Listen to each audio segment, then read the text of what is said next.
Silav şev baş hevanno. İru em hem diçin Kıbrıs'ı, hem diçin Amerika'ya, hem diçin İsrail'e, Suriye, Rojava, Bakurê Kurdistanê.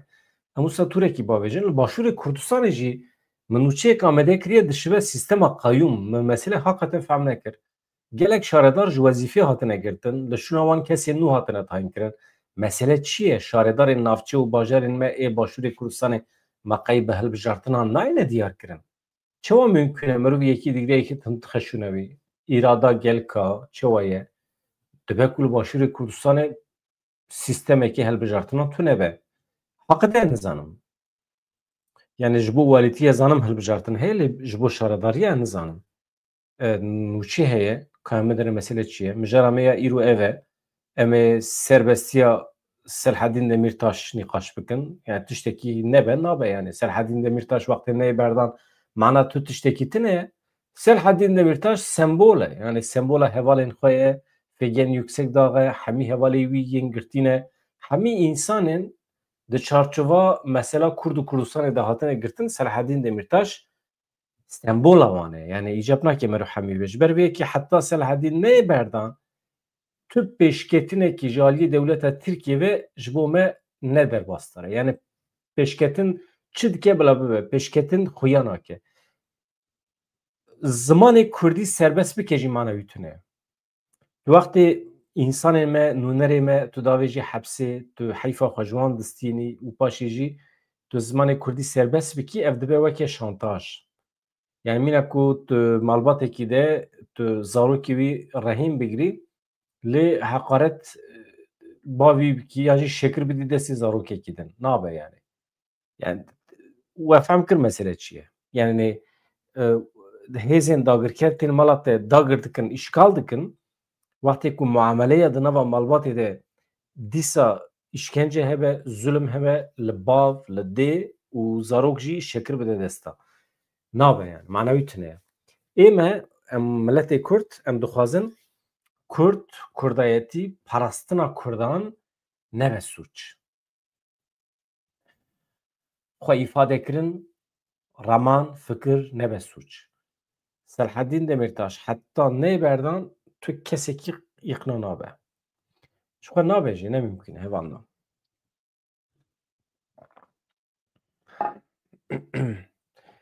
Ev temam em hema dest pê bikin hevanna.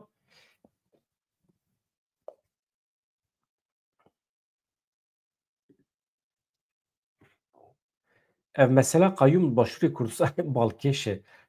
Ez werim dor hat wê nûçeyê hûn jî fikra xwe bibêjin binivîsînin ka mesele çi ye heqeten. Hevserokên Dem Partî çûn serdana Selhedîn Demirtaş li zîndana Edirne divê ew were berdan. Hevserokên Dem Partî dibêjin wisa nabe divê ew were berdan. Hevserokên Dem Partî Tuncer Bakirhan bi tevî Tulay Hatîmoğulları çûn serdana Selhedîn Demirtaş û Selçuk Mizrakli Tulay Hatîmoğulları piştî serdanê beyan kir ku Selhedîn Demirtaş û şaredarê berê Amedê Selçuk Mizrakli xwedî hêviyekî aştiyê ne. Piştgiriyê didin pêvajoya çareseriyê. Hatîmoğulları diyar kir ku divê dewleta Tirkiye biryara dadiya hemafê mirovaniyê Ewropayê bicivîne, di vê çarçovê de jî Selhedîn Demirtaş û girtiyên din ên ji doza Kobaniyê berde. û tiştekî li gotinê xwe zêde kiriye paşê jî ez ê hin şîroveyan bikim. Selhedîn Demirtaş got ji bo tendurustiya pêvajoyê, ji bo selahiyeta pêvajoyê divê dest bi gavên yasayî were kirin. Yani Demirtaş xwestiye ku dewleta Tirkiye ji bo pêvajo pêş bikeve, însan êdî îqna bibin, divê dewleta Tirkiye hin yasayan derbixe. Parlamentoya Tirkiye yasayan derbixe. Tuncer Bakirhan jî anî ziman ku Selhedîn Demirtaş û girtiyên din yên siyasî yên ji doza Kobaniyê dikarin faydeyekî pir mezin bigînin pêvajoyê. Divê demil dest werin berdan. Axaftina Bakirhan heye wiha ye eger mirovên bêsûç, eger kesên ku 10 salan di zîndanan de ne neyîne berdan, azad nebin, em ê çawa bikaribin daxwaza bawerî û piştgiriya vê pêvajoyê bikin ji însanan. Çawa em dikarin ji însanan re bibêjin ya baweriya xwe bi vê pêvajoyê bînin. Mesela rast dibêje, erê nabe. Ji ber wê jî kesên bêsûç Yani hatine ispat kirin kesê ku bê sûçbûna wan hatiye ispat kirin em wisa bêjin baştir e. Di serî de Selaheddîn Demirtaş fîgel yüksek da hemû hevalên me ên ji doza Kobaniyê hatine girtin divê demil dest werin berdan. Eger bi rastî em pêvajoyekê dimeşînin, eger bi rastî em bawerî pêtînin ku ev mesele digêje serî, pirsgirêka di navbera Tirkan û Kurdan de hel dibe, watêya wî mana wî tunê hevalên me ên ku dikarin fayde bigînin vê pêvajoyê hê jî di hûjreya de di zîndana de girtî bin. Serviya hin tiştan dibêjim hevan me. Wekî ku seroka me dibêje, em bawer dikin ku wê hevalên me faydeyekî mezin bigînin pêvajoyê, ciyê wan negirtîkî heye divê li cem me bin. Divê ew demil destwerin berdan da ku em li gel hev bikaribin di rêya aştî de bimeşin, em vê pêvajoyê bigînin serî, fayde bigînin vê pêvajoyê dibêje Tuncer Bakiran. Hevan na. Yani ez tem wisa nafikirim. Yani ez dibêjim qey ne rast e. Mirov meseleya pêvajoyê bîne bixe nava serbestiya wan. İnsanên bê suç yan jî suç. Suç çi ye? Suç çi ye? Tawan dibêjin. Tawan çi ye hevan na? Suç çi ye suç? Mesela li gorî qanûnên dewleta Tirkiye suçdar im. Li gorî qanûnên dewleta Tirkiye Mehsûm Korkmaz suçdar e. Ji bo milletê Kurd leheng e. Mesele ew e. Ji bo dewleta Tirkiye Abdullah Öcalan suçdar e. Ji bo Kurdan serok e. Leheng e. Çawa çêbibe em çawa safî bikin vê mesela xwe? Mesela çawa mümkün e rojekî lehengên me, qehremanên me û qehremanên Tirkan bibin aynî qehreman? Mümkün e gelo. Wextê ku hevserokên Dem Partiyê dibêjin bila însanên bê sûç werin berdan bi min pir ecêb tê. Yani komedî ye. İnsanên bê sûç hene nava Kurdan de di çavê dewleta Tirkiye de. Tunê ye. Dayîkekî, zarokekî tîne dünyayê sûcdar e. Çünkü ew zarok xwedî potansiyel e ku bibe dijberê rejîma Tirkiye. Dayîkekî ixtiyar ji ber ku zarok çêkirine, zarokê wê muheqqeq piştgirî dane doza Kurd, potansiyel sûcdar e. Di çavê dewleta Tirkiye de her Kurd sûcdar e. Ji ber ku hebûna kurdiyetiyê sûç e. Ji ber vê yekê ez nakevim nava wan nîqaşin hevan do. Yani ez dixwazim vê derê de em li hev bikin ku em neçin, yani ez wextê rayedarekî Kurdan dibînim ku weke parsek tev digere li hember dewleta Tirkiye, zorê min diçe. Ez naxwazim. Ez naxwazim em bibin parsekên heqê xwe. Ez naxwazim îspat bikim ji dewleta Tirkiye re ku Selaheddîn Demirtaş wextê derbikeve pêvajo pêş dikeve ya jî piştgirî dide pêvajoyê. Selaheddîn Demirtaş piştgirî bide pêvajoyê, nede pêvajoyê. Divê derkeve. Ew nûnerê milletê Kurd e, hatiye hilbijartin li ser navê milleta xifî. Selaheddîn Demirtaşî daniya alêkî. Hesû Ayşe Fatma kî dibe bila bibe. Dawa mesela Kurd kiribe hatibe girtin dewleta Tirkiye sûcdar e. Ne ew. Dewleta Tirkiye xwînrije, dagirker e û sûcdar e li hember milletê Kurd. Ya aniha van rojên dawî de em dibihîstin însanên 30 sal hepsê de mane, însanên 32 sal hepsê de mane û niha derketine hene. Mirov şok dibe ya. Mirov şok dibe. Sûç. Binêrin sûç. Ê tên berdan di çavê milletê Kurd de leheng e ha. Leheng e. Hevan no. Lehengê me ji bo wan terorîst e. Di rewşekî wisa da heqeten mucîze ye mirov karibe bi hev re bişî. Mesela aniha welhasil ez dibêjim hat femkirin, îcab nake ez dirêj bikim. Selaheddîn Demirtaş sembola hemî girtiyên ji dawa Kurd e. Ez tim aynî tiştî dubare bikim. Ji bo ku pêvajo bigihêje encamê divê parastina Kurd û kurdiyetiyê ji çarçova sûç derkeve. Heta dernekeve mana wî tune. Bila kes nê ji me re nebêje İnsanên ku şer kirine, gerîla kirine dikarin vegerin Tirkiye daxilê nava siyasetê bibin, ji bo min manawi tune ye. İnsanê ku hatin tevlê siyasetê bibin, siyaseta çi dike mesela? Basa Kurd û Kurdistanê dike, wê sînorê wî hebe, mesela sînorê çi hebe? Çima dawa Tirkbûnê de sînor tune ye, ne mutlu Türk'üm diyene çibû ew dibêje hebûna min bila fedayê hebûna Tirkbûnê bibe. Varlığım Türk varlığına armağan olsun. Hebûna min bila fedayê hebûna Tirkbûnê bibe. Bila qurbana Tirkbûnê bibe hebûna min. Van gotina çawa dikare mesela bi zarokan bi insana bide gotin. Tirkbûn suç nene, Kurdbûn suç e. Ji ber vê yekê parastina dawa Kurdan ji heta serxwebûnê, serbestiya zimanê Kurdî, her cure serbestî. Heta ku ji çarçova sûçneyê derxistin, ême em bawerî bi tu tiştekî nayînin. Bila ji çarçova sûç were derxistin, bila zimanê Kurdî serbest nekin. Em bila pêk neyînin. Ji xwe serbest dibe, ji ber ku dî nakeve çarçova serbest dibe. Pêkanîna wî ji me re bihêlin. Em pêk tînin. Ev yek hevando. Ji ber vê yekê demil dest acîlen divê werin berdan. Hemî însanên ku ji doza Kurdî hatine girtin. Mesela însanên diz, gendelî, karê nelrê, sextekarî kirine, îhale, fesadî, tecavuzkar, wana hepsê dane xema min ne yani.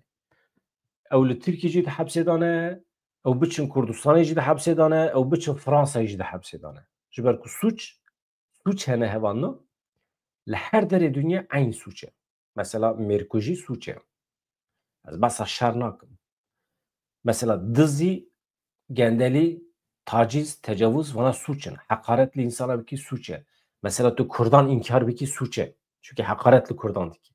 Fakat qadan evnetî de suç in. Ji ber vê Kurdên hepsên dewleta Tirkiye'de ji ber suçên adî ê min xema min nehevandin. Çünkü ew çiye dikana kelekê dagir kiriye, hekaret li cîranê xwe kiriye, bila hepsê de be. Ceza wî çi ye li gorî wî dewletê bila bidine. Mesela min meselên siyasî ye vana. Niha ew mesela Qeyûma li Başûrê Kurdistanê ji we re bêjim hevanda. Ka hûn ji min re îzah kiva mesele çi ye? Heqeten fêm nekir. Li Başûr gelo pergala Qeyûm heye. Ka ji we re bêjim. Ka ji min re bêjin.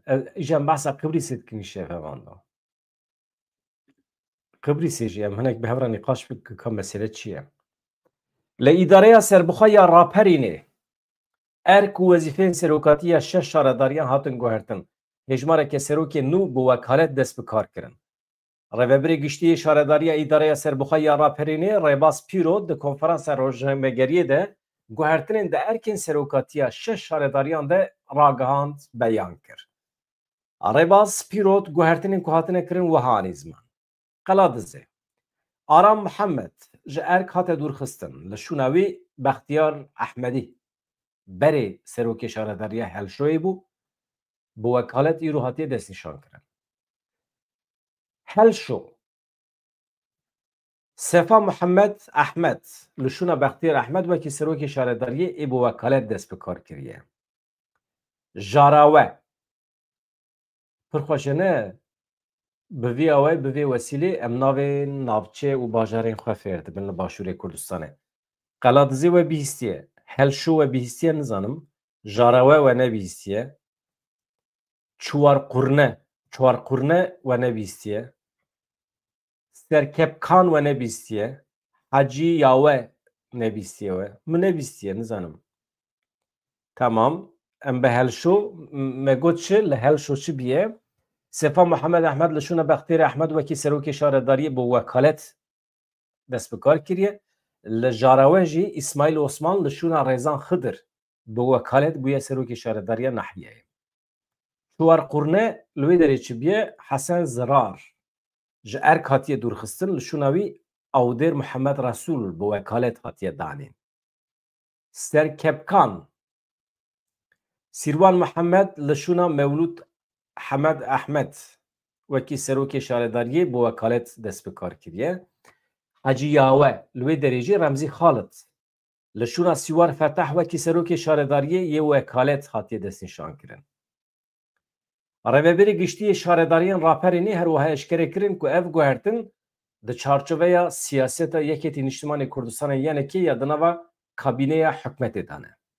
Guhertin bi fermana wezeretê û bi îmzaya Wezîrê Şaredarî û Geştiyariyê yê Herêma Kurdistanê Sasan Ewnî hatine kirin. Ferman 14 Meyê ketiye Meriyetê. Baş e? Wana li raperînê hevan da. Îjar ka nizanim li wê derê ev mesela qayyûme çi ye we çi jî fehm kir hevan da? Mirov dikare bêje qayyûm e. Çima hilbijartin çê nabin? Çima şaredar nayê hilbijartin merov şaredarê xwe rehet berde êdî 4 sal 5 sal bila bixebite heta dawî wextê ku problem heye sûç heye wê demê merov dikare derxe mehkemê. Ama bêhêlin mêrek ya cî canik bila karê xwe bike. Yani nizanim yani qenaata Mûsa ye. Hûn çi difikirin? Ji me re binivîsînin hevan da. Qayyûm li Başûrê Kurdistanê. Ka em bidomînin. Hevalê me tev dibêje qayyûmtî ye.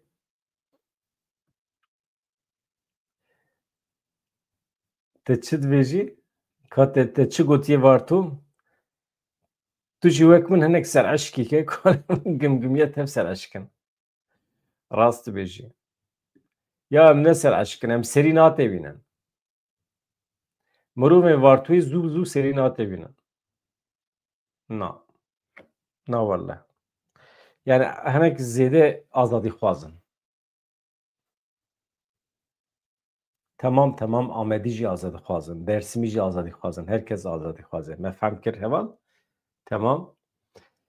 David Petraeus. David Petraeus kî ye? Yek ji fermandarên herî navdar yê Amerîkayê ye. Rêveberê berê yê rêxistina îstixbaratê CIA ye. Xwedî tecrübeyekî kûr e. Demekî dirêj li Iraqê li Başûrê Kurdistanê kar kiriye. Tecrüba wî heye. Ji sala 2003 bigire heta serdema gava zêdekirina hêzan li dijî El-Qaide paşê jî şarê li dijî Daişê ev Camer Petraeus wekî yek mîmarên sereke yê siyaseta Amerîkayê li herêmê ye. Siyaseta Amerîkayê ev Camer bi rêve dibe li Amerîkayê li herêmê. Tom Barak ne? Tom Barak tucar e. Mirovê dewleta Tirkiye. Îro me vîdeoyekî temaşe kiriye. Vîdeoyekî rezîl heqeten. Bahsa giringiya stratejîk ya dewleta Tirkiye dike. Tom Barak. Ez bêjî vî Camerî bixwînim ev Camer e. Camer çi dibêje hûn Dibê dostê Kurdan êdî ne tenê çiyan e. Amerîka jî dostê Kurdan e. Gotinek xweş e. Gotina xweş e. Ez vê binivîsim ser ekranê. Êdî ne tenê çiya Amerîka jî dostê Kurdan e. Xweş e gotinek xweş e. Ka em binêrin çi gotiye? Êdî ne tenê çiya Amerîka jî dostê Kurdan e. Hevan da binêrin çi dibêje Camer. Başxaneya vî Camerî a dewlemend nêrînên wî yên li ser guherînên îro yên li Iraq, Kurdistan, Sûriye û Tirkiye gelekî giring e. Yani ev tecrübeya wî ya li rojheta navîn gotinê wî giringtir dike. Yani mesela kesekî ji rêzê tiştekî bibêje cuda ye, ev Camer tiştekî bibêje cuda ye. Divê manê zane hin tiştan. Bîla sebeb tiştan nabêje. Petraeus di serdana xwe ya dawî ya Iraq û Herêma Kurdistanê de guherînên 20 salên borî ji nêz ve şopandin. Ji pêşketina bajaran bigire heta gihîştina siyasî ya lîderan wî hemû pêşketin bi baldarî nirxandin analîz kir. Petraeus hevpeyvînekî daye Rûdawê. Ez ji we re bêjim daye Kîjan Camîrî, Ares Halit, rêveberê Êsiyayê re, yanî rêxistina îstixbaratê Amerîkayê re David Petraeus re rûportajekê pêk anîye. Naveroka rûportajê bi qismî ez ê ji we re pêşkêş bikim pir hindik. Binêrin çi dibêje? Petraeus di vê hevpeyvîna xwe ya taybet de bawekî eşkere behsa tekîlî peywendiyên stratejîk yên di navbera Amerîka û Herêma Kurdistanê de dike, peyamekî zelal dide. Behsa Rojavayê Kurdistanê jî dike. Dibêje çi? Ji bilî çiyayan dostên din yên Kurdan jî hene. Amerîka yek ji wan e. Mijareke dinya girîng ya vê hevpeyvînê, a rewşa nû ya Sûriyê ya piştî rûxîna desthilata Beşar Esadê. David Petraeus berê li ser dikê bi Ehmed el-Şara re got û bêş kiribû, nêrînên xwe yên balkêş yên li ser siberoja Sûriyê, li ser rola hêzên Sûriya Demokratîk Qesedê anîbû ziman, Petraeus balê dikişîne ser tiştekî. Girîngiya diyalogê di navbera Rojavayê Kurdistanê û Şamê de. Yani diyaloga di navbera General Mazlûm Ebdî, rêveberiya nû ya Şamê. Balê dikişîne ser vê yekê. Çi dibêje? Serkeftina vê pêvajoyê bi serkeftina me. Serkeftina pêvajo, yani diyaloga di navbera Mazlûm Ebdî, El-Şara de, Rojava, Şamê de dibêje ev pêvajoya me ye. Yani serkeftina me ye. Ya Amerîkayê wisa dibêje. Ez fehm nakim. Hin kes li Tirkiye dibêjin pêvajoyên ku li rojata navîn çê dibe, pêvajoyek ku li Tirkiye pêş dikeve bi Kurdan re eleqa wî bi Amerîkayê tune dibêjin. Ji Amerîkayê re li dibêjin emperyalîst. Müsaade nakin em li hev werin. Wê rojê yekê Tirk jî digot. Numan Kurtulmuş bû kî bû? Hêzên emperyalîst nahêlin milletê me li vê derê li hev werin. Halbuki hêza herî mezin a emperyalîst dewleta Tirkiye. Binêrin Amerîka pir xweş behs dike. Tiştekî cuda ye. Yani dibêje em giringî didin. Eger ev pêvajo bi ser keve, serkeftina me ye. Yani di aynî demê de teqezî li ser prensîba bawer neke lê piştrast bike dike. Petraeus her wiha li ser pêvajoya çareseriya Tirkiye Bakurê Kurdistanê jî dibêje ev tişta ku li Tirkiye pêş dikeve bi Kurdan re stratejîk e û ciddî ye. Mesela li dijber nakeve. Amerika li dijî pêvajoya li Tirkiye ter nakeve. Ecîb, tamam. Wê demê sûcbar nekin, xelkê sûcbar nekin. Yani kesî ranebiye zorê li Tirkiye nekiriye negotiye dibe hûn Kurdan înkar bikin, dibe hûn destûr nedin zimanê wan bibe zimanê perwerdê. Amerîkayê zextê nedaye ser Tirkiye ku ew jî Kurdan înkar bikin. Tiştekî wisa tune Tirkiye li hember Kurdan heta niha çi kiriye bi riza dilê xwe kiriye. Bila kes ranebe emperyalîzmê sûcbar neke. Amerîka emperyalîst e lê ne li Kurdistanê. Li deverên cuda erê mümkün e. Ji şer fayde dibîne erê mümkün e. Ama ne ji şerê me. Ji şerê dewleta Tirkiye ancak dikare fayde bibîne.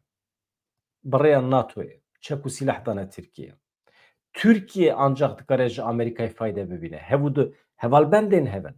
Wextê pişta xwe din Kurdan dibêjin hevalbendê me herî bihêz Amerîkayê. Em hevalbendê hevin. Diçin hevtên. Amerîka hindik du paket alîkarî dide Kurda va bûne hevalbendê emperyalîstan. Bana du rûtîne goh nedim tiştana. Tirkiye ev heftê sale mala me xirab kiriye bi alîkariya hêzên NATOyê. Ew hêzên ku ji wan re dibêjin emperyalîst. Hemî dere wan dikin. Hemî dirûne rêveberên dewleta Tirkiye. Heta dawî dixwazin bi yeketî Ewropayê re, bi Ewropîyan re, bi Amerîkyan re bibin dostê hevê baş, zexm. Ama wextê ku em hindik silav didin wan, aha divê çû, Kurd çûn. Kurdan silav da emperyalîstan. Kurdan silav da İsraîlê. Çi mane dimê? Ji bo menfaetên Kurdan çi îcab bike merû bike. Qet ne mesele ye. Divê merû bike. û dewlet jî diguherin, binêrin. Li ser navê dewleta Almanyê Hitler çi nanî serê cûhiyan? Her tişt ne? Almanya aynı Almanya. Hitler çû, Almanya anha ji Kurdan ji cûhiyan lêborîn xwestiye. Anha dostê herî baş ê cûhiyan yê İsraîlê anha Almanya ye. Mümkün e biguhere. Her tişt diguhere. Kurd jî bi her alî re dikarin têkiliya xwe çê bikin. Qet ne mesele ye. Hevan na. Yani eyba wî tune ye.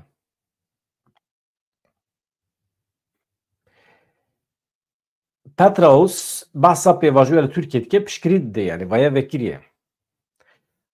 Ji rola Öcalan bigire heta daxwazên rewayên Kurdan. Hêviya xwe tîne ziman. Ev pêvajo bigihêje encamekê serkeftî. Dibe hêviya min ew e, daxwaza min ew e. Ev pêvajoya li Tirkiye bigihêje serkeftinê. Rola Öcalan rolekî mühîm e. Daxwazên Kurdan meşrû ne. Ya rastî Kurdan hêjî heta niha daxwazên xwe pir bawekî eşkere rêz nekirine. Wextê ku Kurd daxwazê xwe tînin ziman, Tirk dibêjin daxwazên marj ew in. Na, maksimalîst dibêjin. Maksimalîst. Daxwazên maksimalîst neynin ziman. Gotinên ucube derdixin ya. Yani maksimalîst ya heddê xwe derbas nekin yani. Maksimum. Ev hevpeyvîn nexşeyeke jeolîtîk e, jeopolitîk dibêje. Ev hevpeyvîn nexşeyeke jeopolitîka berfireh a herêmê ji perspektîva kesekî ku de her qedemeyekî wê ya giring de roleke sereke lîstiye bi vîya wê pêşkeş dike. Yani ev hevpeyvîn behsa ya pesnê hevpeyvîna xwe dide rast e mühîm e. Hevan no hevpeyvîn di rûda wê de ye. Eger we xwend we nexwend ez sibê dikarim bixwînim dişûna we de tiştê mühîm jê derbixim ji we re pêşkeş bikim. Ama ji we re bi kurtasî bêjim giringî dide diyaloga me ya bi Sûriye re dibêje heqê xwe heta da wî biparêzin, heqê we meşrû ye. Eger hûn bi ser bikevin ev serkeftina Amerîkayê ye. Mesela Tom Barak jî derketiye dibêje ji bo me dibe hêzên Qesedê YPG YPJ dibe hevalbendên me ne yani hevalbendên Amerîkayê ne kes nikare êrişiya wan bike. Mesela.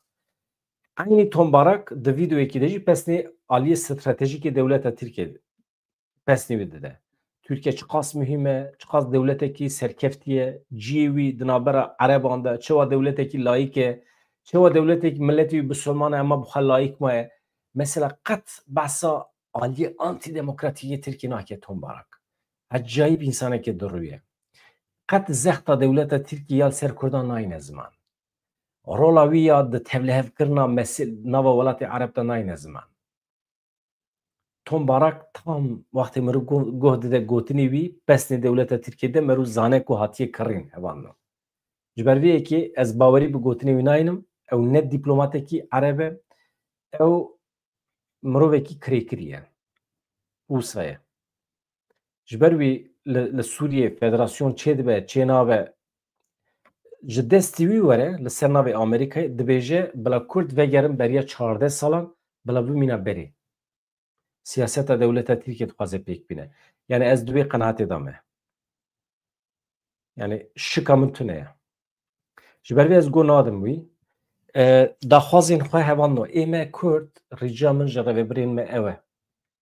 Em daxwazê xwe bê şermokî bînin ziman. Pir vekirî bînin ziman. Mesela anha hevalên me revebirên me ê Dem Partiyê wextê behsa Selaheddîn Demirtaş û hevalên me yê girtî dikin divê zimanê wan pir net û zelal be. Ne tenê Selaheddîn Demirtaş ji ber ku dikare fayda wî çê bibe ji pêvajoya re bila were berdan ji ber ku însanekî me ye ji ber ku rêberekî Kurdan e ji ber ku sûç nekiriye acîlen divê were berdan û ji ber salên xwe wan dakirî jî divê dewleta Tirkiye lêborîn ji Selaheddîn Demirtaş bixwaze. Wisa ne hêsan.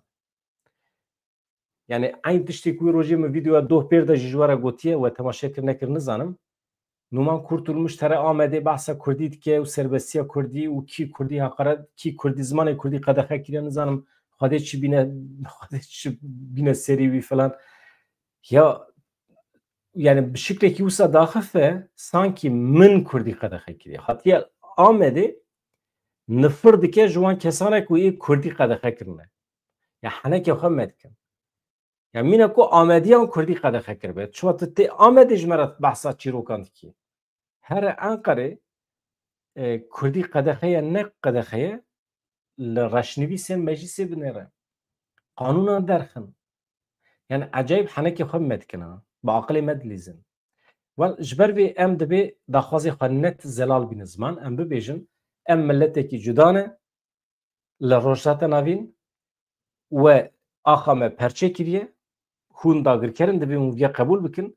Eger hûn bixwazin em bi hev re wekhev dijîn, eger hûn naxwazin em cihê dibin. Em dixwazin dewletekî serbixwe ava bikin. Eger dewleta me ya serbixwe zirarê dide we demê em wekheviyê çê bikin. Problem tune ye.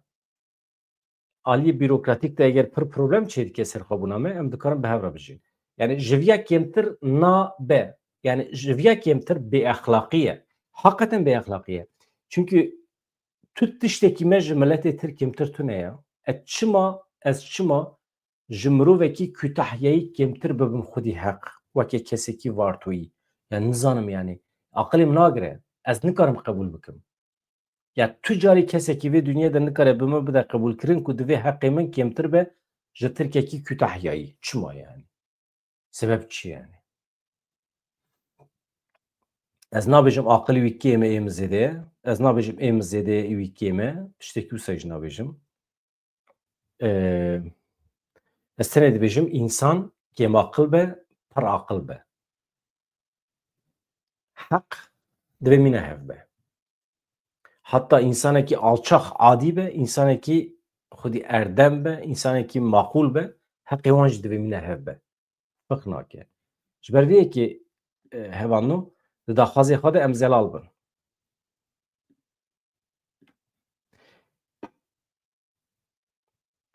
Hevano li dîsa li Sûriyê li bajarokê Metûneyê li bajarokê Metûneyê çi qewimî bû? Ez em tên ser Qibrîsê pir mîhim e hevano. Li bakurê Swêdayê, Sûriyê bi hevahengiya heyva sora Sûriyê di navbera komên çekdar yên Durziyan û eşîrên Ereb de pevguhertineke dîlan pêk hat. Ew êsîrên ku her du aliyan girtibûn di dema şer da. Dîl êsîr girtibûn, niha ew li hev diguherînin. Tu êsîrê me bide min, ez jî êsîrê te didim te. Yani pevguhertin dibêjin. Kesên Durzî endamên eşîrên Ereb di pevçûnê me hat tîrmehê de hatibûn girtin, anha hatine berdan. Ê Ereba zêdetir e. Heyva sora Sûriyê ketiye navberê, navbenkarî kiriye. Rêveberiya Şamê ketiye navberê. Di encamê de 34 kes ji eşîran hatin berdan, ew eşîrên Ereb. Di aynê demê de aliyê din jî 2 durzû serbest berdane. Hevano, ev dezgehên ragihandinê yên İsraîlê tiştekî gotine di êrişa İsraîlê ya li Xezayê de serkirdeyê yani rêveberê Seraya Nuxbê hate kuştin. İsraîlê diyar kir ku ev êriş piştî Hamasê li Refahê agirbest bin pê kiriye pêk hatiye. Yani Hamasê dîsa êrişê ser İsraîliyan kiriye li Refahê û paşê jî İsraîlê lê xistiye evî camirî kuştiye. Artêşa İsraîlê di daxuyaniyekê de got çekdarên Filîstînî bi moşekan avêtine ser hêzên parastinê yên İsraîlê li herêma Refahê. Artêşê destnîşan kir ku ev êrişa kutê de serkirde Yahya el Mehbûb Mebçînavî Yahya el Mebhuh wisa Yahya el Mebhuh hatiye kuştin bersevdana êrişa bi moşekan bû. İsraîlê diyar kir ev êriş bersevdayîna binpêkirina agirbestê ye ji aliyê Hamasê ve. Dezgehên ragihandinê yên Filîstînê dan zanîn ku di êriş û toparana İsraîlê ya li dijî qehwexaneyekê li Rojavayê bajêr Dêr el Beleh de herî kêm 5 kes hatine kuştin, hin kesê din jî birîndar bûne.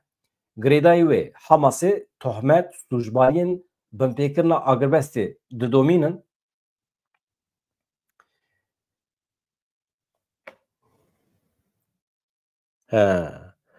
Hevano Hamas dibêje na min agirbest binpê nekiriye veya îftiraye li me.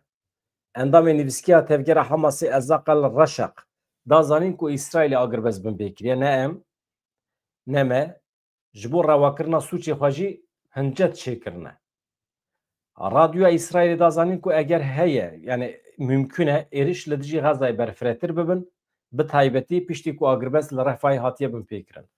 Ya balkêşe İsraîl dibêje Hamas agirbest binpê kiriye Hamas dibêje tiştekî wisa tune ye veya tamamen îftira ye li Refahê me tiştekî wisa çê nekiriye me êriş pêk neaniye İsrail ji êrişên xwe re zemîn amade dike.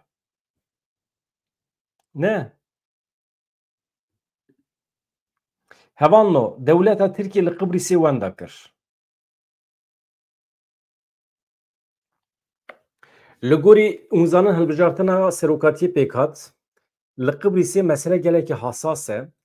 Alîgirên dewleta Tirkiye pergala du dewletî dixwazin, KKTC, dewleta Tirkiye li Qibrîsê û Qibrîsê aliyê Rûm heye, aliyê Yunan. Du dewletên ji hev cuda dixwaze. Lê niha camerekî derketiye bi navê Tufan Erhurman dibêje em pergaleke federatîv qebûl dikin. Yani du dewlet îcab nake em û Qibrîsa heyî em bibin federasyon. Vaya dewleta Tirkiye dîn û har dike. Çawa mümkün e ew Qibrîsa ku di rêya wî de me ew xwasa canê xwe da, me bedel da, me çû dagir kir, me xwe rezîl û riswa kiriye di qada navnetê wî de, çawa mümkün e îro em vedigerin serî dibe federasyon. Binêre. Dewleta Tirkiye ji bo Qibrîsê dewlet dixwaze, federasyon jî na. Ême em wextê federasyon dixwazin Tirkiye mala me xirab dike. Ama ji bo xwe ne federasyon dewlet dixwaze. Ji bo çend Qibrîsyan 300,000 Qibrîsî hene li Tirkiye. Ele 300,000 Tirk hene li Qibrîsê. Binêrin ev xerîteya aniha li vê derê ew ciyê sor li jor hûn dibînin li ser fotograf 300,000 Tirk hene. Ew jî piraniya wan ji Tirkiye birine wê derê bi cih kirine. Demografî guherandine. Tirkiye li wê derê aniha dî dest pê kirine çi dibêjin hevalno? Binêrin. Dibêjin dewleta Tirkiye me bikartîne li hember birayê me ê Rûm. Nahê le vê derê di vê giravê de di orta behrê de em ji xwe re bi huzûr bijîn. Ev Qibrîsa aliyê Rûm, aliyê binî û başûr hûn dibêjin. Ketiye nava Yekîtî Ewropayê. Pasporta wan heye. Hemî dunyayê bê vîze dikarin bigerin. Schengenê de ye, Schengenê de. Îja niha van Tirkên li Bakur diçin bi qaçaxî xwe dikin hemwalatî, pasporta Qibrîsa Rûma digirin, wî ji xwe re derdkevin devre ji xwe re pê seyahetê dikin. Qibrîsa Tirkan rezîl û riswa bûye. Bûye ciyê xomarê. Bûye ciyê kêfa dewlemendên züppeyên Tirkiye. Ez zübeyên li Tirkiye bi şev keştî xwe sar dibin, tên xomarê dilîzin du sê şeva li kêfa û kêf û eşqa xwe dinêrin vedigerin. Yani milletê Qibrîsê bikartîne ji bo xwe.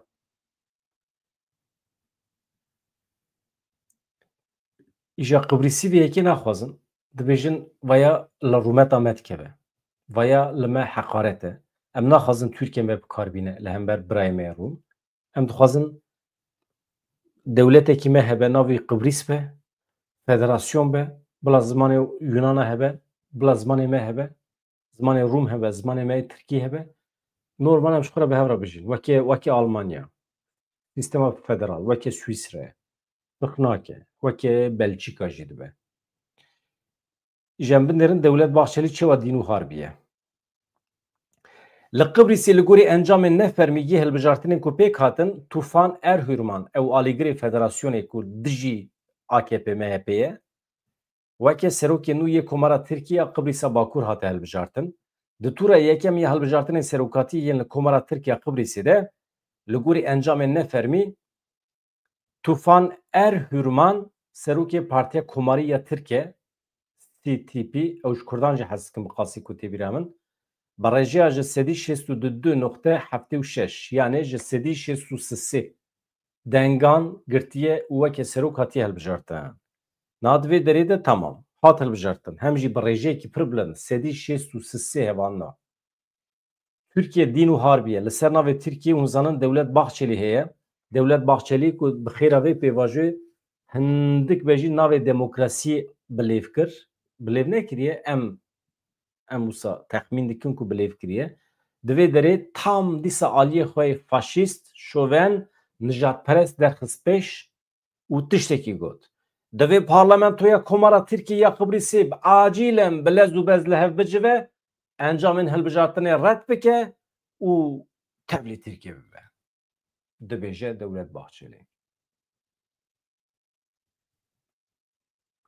serokê MHP dibêje çi wekî de herçend encamên hilbijartinê ji aliyê destiya hilbijartinê ve hatibin ragihandin jî divê parlamentoya Qibrîsê aliyê Tirkiye acilen li hev biçibe û îlan bike em encamên hilbijartinê red dikin, em federasyonê red dikin, em dixwazin tevlî komara Tirkiye bibin.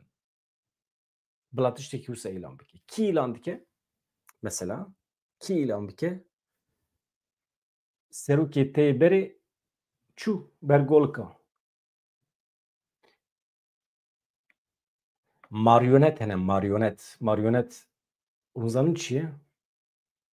Maryonet ew ê bi bendan dilîzin ya.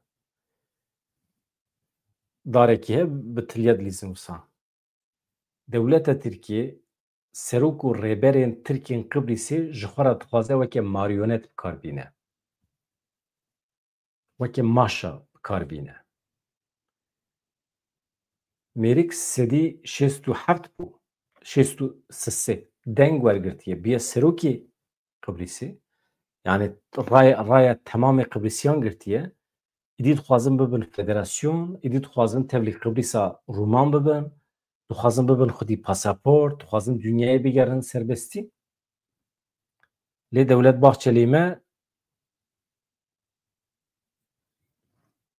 Bahçelî me rabiye dibêje bila îstîfa bikin. Bila encamên hilbijartinê red bikin.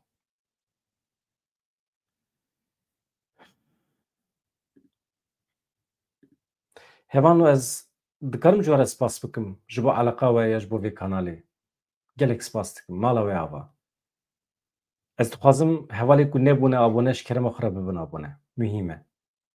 Belkî ji bo we nemîhîm e. Belkî ji bo we gavekî piçûk e ama ji bo me gavekî mezin e.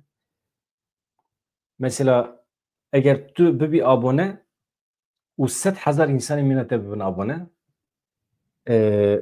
baş e.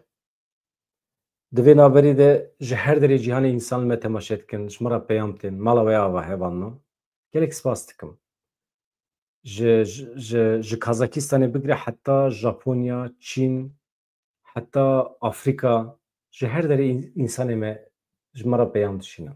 Pir xweş e, tiştekî pir serkeftî ye. Heqete mala we ava. Ez behsa Rojhilatê Kurdistanê jî nakim. Wê derê niha di rêza pêncan de ye. Rêjeya însanên me, hevalê me li me temaşe dikin.